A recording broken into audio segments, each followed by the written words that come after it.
After an excellent penultimate episode, we went into the finale of The Walking Dead's second season with high expectations. By the end of it, we weren't exactly sure how to feel, whereas Season 1 spent its 5 episodes establishing Lee and Clementine's relationship only for it to reach a heartbreaking conclusion. Season 2's ending feels aimless, and its characters leave far less of an impact. Fuck you! You started this shit! Death is constant in The Walking Dead, and it's often used as a sort of reinforcement.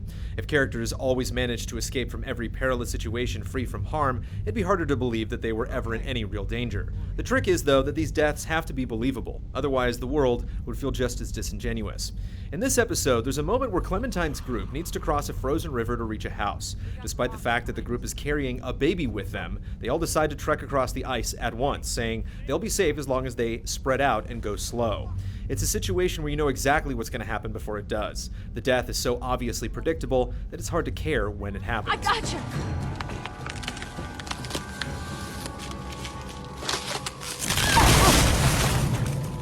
If only the group had shown some sense and tried to find a way around, or at least had gone one at a time, not to put everyone at risk. These characters are used to thinking through decisions since they're forced to every single day, and not doing so here undermines a lot of what we've seen up until this point.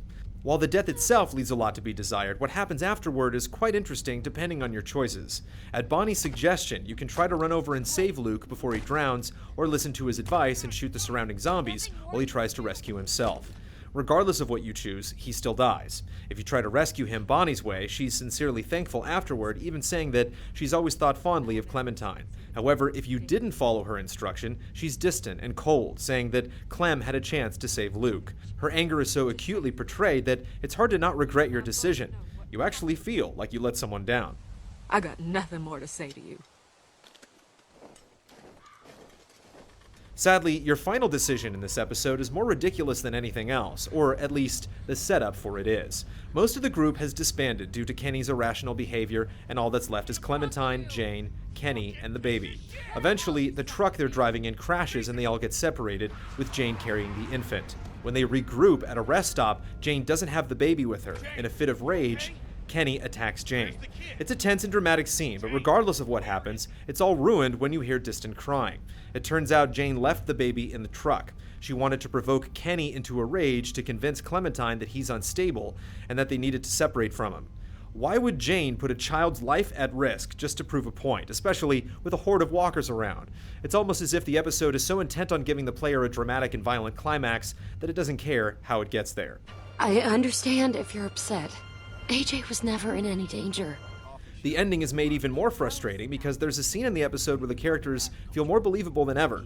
Everyone stops to rest for the night and they make a fire. It's Luke's birthday and the group celebrates by opening a bottle of scavenged rum, saved for just such an occasion. For the first time in a long time, everyone seems happy. They make jokes, flirt, laugh, and drunkenly reveal hidden affections. Yet, even with everything going right, there's still a distressing look in their eyes. They know that the moment will soon pass, and that once again they'll have to face tomorrow. It's so simultaneously joyous and painful, somehow encapsulating a lot of what The Walking Dead is.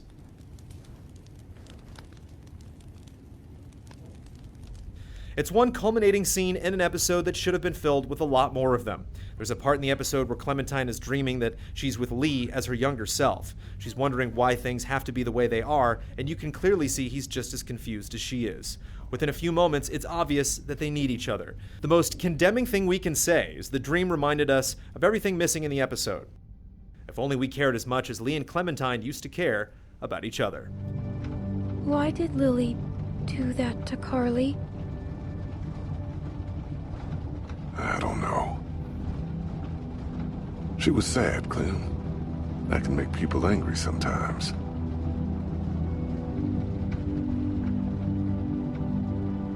Have you ever been that angry? One time.